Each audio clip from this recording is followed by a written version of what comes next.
ছাত্ৰ ছাত্ৰীসকল তোমালোক আটাইকে আমাৰ চেনেললৈ স্বাগতম জনাইছো।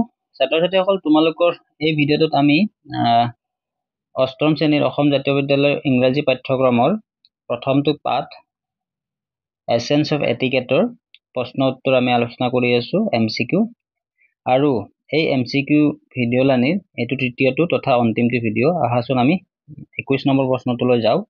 Which type of etiquette is practiced during meal? খাদ্য খোৱাৰ সময়ত কেনেকুৱা ধৰণৰ এটিকেট আমি মেইনটেইন কৰিব লাগে, কেনেকুৱা ধৰণৰ এটিকেট মানি চলিব লাগে শিষ্টাচাৰ। ইয়াৰ উত্তৰটো বি অৰ্থাৎ এটিং এটিকেট। এইটো সহজ আছিলে, তোমালোকে পাৰিবা এইটো। আমি এতিয়া 22 নম্বৰ প্ৰশ্নলৈ যাম। তোমালোকে 22 নম্বৰ প্ৰশ্নটো চোৱা। প্ৰশ্নটোত কৈছে what does the art of genuine listening help build, অৰ্থাৎ প্ৰকৃতভাৱে শুনা কাৰ্য শ্ৰৱণ কাৰ্যয়ে কি গঢ়ি তোলে বুলি কৈছে, কি গঢ়ি তোলাত সহায় কৰে বুলি কৈছে। ইয়াৰ উত্তৰটো তোমালোকে চাই লোৱা।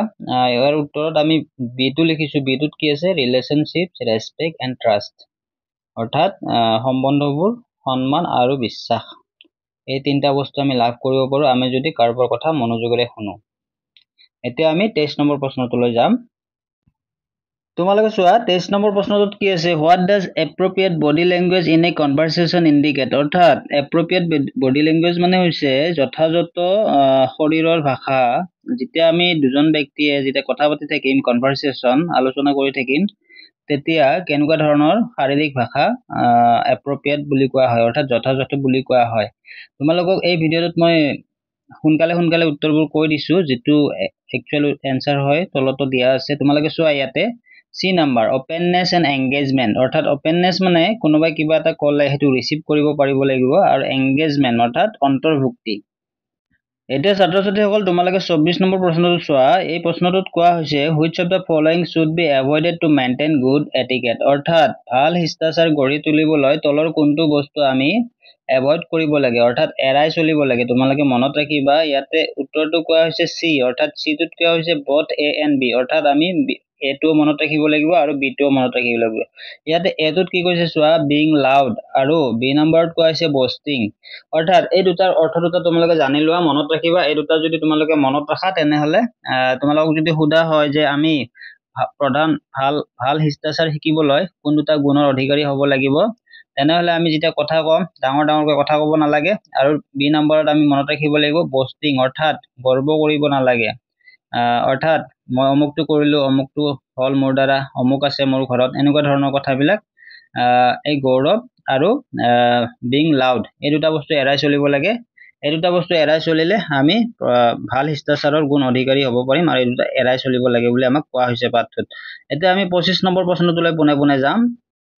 25 নম্বৰ প্ৰশ্নটোত চোৱা। ইয়াতে কোৱা হৈছে যে why is it important not to be the only one talking in a group, যেতিয়া এটা দলত বহুতো মানুহ থাকিব পাৰে, 4-5 জন মানুহ থাকিব পাৰে, ঠিক আছে। ইয়াতে কোৱা হৈছে যে যেতিয়া এটা দলত থকা হয় তেতিয়া কথা পাতিলে এইটো কিয় ইম্পৰ্টেণ্ট নহয়, অৰ্থাৎ কিয় দৰকাৰী নহয়, যে এজনে অকল কথা কৈ থকাটো কিয় দৰকাৰী নহয়, এইটো কথা কিহৰ কাৰণে দৰকাৰী নহয়। ইয়াৰে পইণ্টটো চোৱা, আৰু দৰকাৰী পইণ্ট তোমালোকে মনত ৰাখিবা। C নম্বৰটো চোৱা, ইট প্ৰিভেন্টছ আদাৰ্ছ ফ্ৰম পাৰ্টিচিপেটিং, অৰ্থাৎ ইয়াতে কোৱা হৈছে যে কোনটো কথাই এটা দলৰ বিৰুদ্ধে নীতি বিৰুদ্ধে কাম কৰিব পাৰে কথা কৈ থাকোতে, শিষ্টাচাৰ গুণ নহয় বুলি কোৱা হৈছে। অৰ্থাৎ ইয়াৰ উত্তৰটো হ'ব C।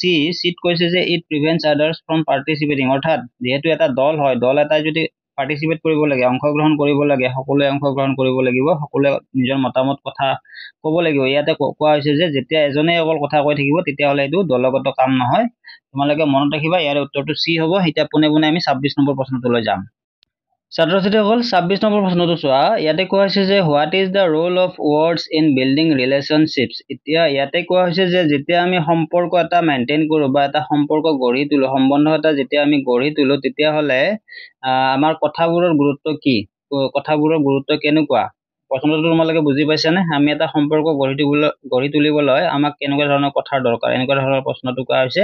ইয়াৰে বি নম্বৰ উত্তৰটো চোৱা, দে কেন বিল্ড অৰ ডেষ্ট্ৰয় ৰিলেশ্যনশ্বিপছ, অৰ্থাৎ আমি যেতিয়া কথা কম আমাৰ কথাবোৰে আমাৰ সম্বন্ধ গঢ়িব পাৰে বা ধ্বংস কৰিব পাৰে বুলি কোৱা হৈছে। সেইকাৰণে এই কথাটো তোমালোকে মনত ৰাখিবা।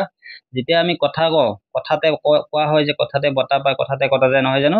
ঠিক তেনেকে আমাৰ এই পাঠটিত এছেন্স অফ এটিকেট, অৰ্থাৎ শিষ্টাচাৰৰ যিটো গুণ, আমি কথা ক'লে কথা কেনে ধৰণৰ কথা ক'ব লাগে সম্পৰ্ক গঢ়িবলৈ সম্বন্ধ গঢ়িবলৈ এইটো কথা মনত ৰাখিবা ইয়াতে কোৱা হৈছে যে কথাৰ দ্বাৰাই আমি এটা সম্পৰ্ক নিৰ্মাণ কৰিব পাৰো নাইবা আমি এটা সম্পৰ্ক ধ্বংসও কৰিব পাৰো ইয়াৰে উত্তৰটো বি তোমালোকে এই প্ৰশ্নটো নিশ্চয় বুজি পাইছা এতিয়া আমি 27 নম্বৰ প্ৰশ্নলৈ পুনে পুনে যাম ছাত্ৰ ছাত্ৰীসকল 27 নম্বৰ প্ৰশ্নটোত কি কৈছে চোৱা what should students avoid doing to follow good school etiquettes অৰ্থাৎ ইয়াতে কোৱা হৈছে যে ছাত্ৰ ছাত্ৰীসকলে কেনেকুৱা ধৰণৰ শিষ্টাচাৰ গুণ লাভ কৰিবলৈ হলে ছাত্ৰ ছাত্ৰীসকলে স্কুলত শিষ্টাচাৰ গুণ ভাল শিষ্টাচাৰ গুণ লাভ কৰিবলৈ হলে কেনে ধৰণৰ কথাবোৰ এভইড কৰিব লাগিব অৰ্থাৎ কি ধৰণৰ কামবোৰ ছাত্ৰীসকলে কৰিব নালাগিব স্কুলত ইয়াৰে উত্তৰটো আমি বি লিখিছো অৰ্থাৎ বি উত্তৰটো কি বুজি লোৱা তোমালোকে ইয়াতে কোৱা হৈছে যে লিটাৰিং দ্য স্কুল গ্ৰাউণ্ড অৰ্থাৎ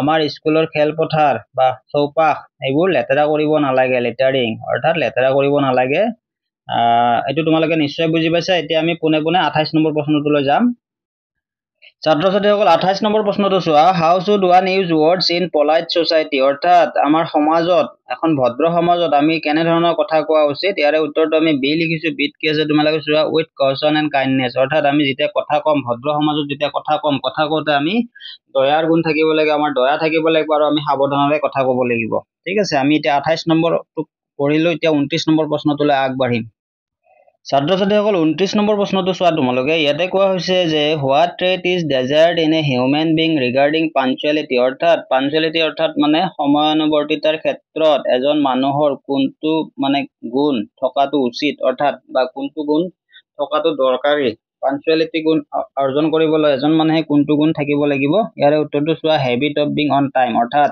আমি সময়মতে কাম কৰা সময়মতে গৈ পোৱা এই গুণটো আমাৰ থাকিব লাগিব এতিয়া আমি 29 নম্বৰ প্ৰশ্নটো শেষ কৰিলো এতিয়া আমি পুনে পুনে 30 নম্বৰ প্ৰশ্নটোলৈ যাম ছাত্ৰ ছাত্ৰীসকল 30 নম্বৰ প্ৰশ্নটো চোৱা ইয়াতে কোৱা হৈছে what is the effect of well mannered person in society what is the effect of a well mannered person in society অৰ্থাৎ এজন মাৰ্জিত আচৰণৰ ব্যক্তিৰ সমাজত কেনেকুৱা ধৰণৰ প্ৰভাৱ পৰে অৰ্থাৎ এজন ভদ্ৰ মানুহৰ আচৰণৰ সমাজত কেনেকুৱা ধৰণৰ প্ৰভাৱ পৰে ইয়াৰ উত্তৰটো তোমালোকে চাই লোৱা আমাৰ উত্তৰটো হ'ব বি অৰ্থাৎ বিটোত কি কৈছে দে ইনস্পায়াৰ জয় এণ্ড পজিটিভিটি অৰ্থাৎ যেতিয়া এজন ভদ্ৰ মানুহ মাৰ্জিত আচৰণৰ ব্যক্তি সমাজত থাকে তেওঁৰ ব্যৱহাৰ আচৰণে কি কৰে আমাক ইনস্পায়াৰ কেনেকুৱা ধৰণৰ ইনস্পায়াৰ কৰে জয় প্ৰদান কৰে বুলি কৈছে অৰ্থাৎ আনন্দ প্ৰদান কৰে আৰু পজিটিভিটি অৰ্থাৎ যোগাত্মকতা বিয়পাই দিয়ে ছাত্ৰ ছাত্ৰীসকল আমাৰ এই ভিডিঅ'টোত এতিয়ালৈকে আমি 10টা প্ৰশ্ন আলোচনা কৰিলো আৰু ইয়াৰ আগৰ ভিডিঅ'টো আমি টোটেল সৰ্বমুঠ আগৰ ভিডিঅ'ৰ সৈতে 30টা প্ৰশ্ন এই পাঠটিৰ আলোচনা কৰিলো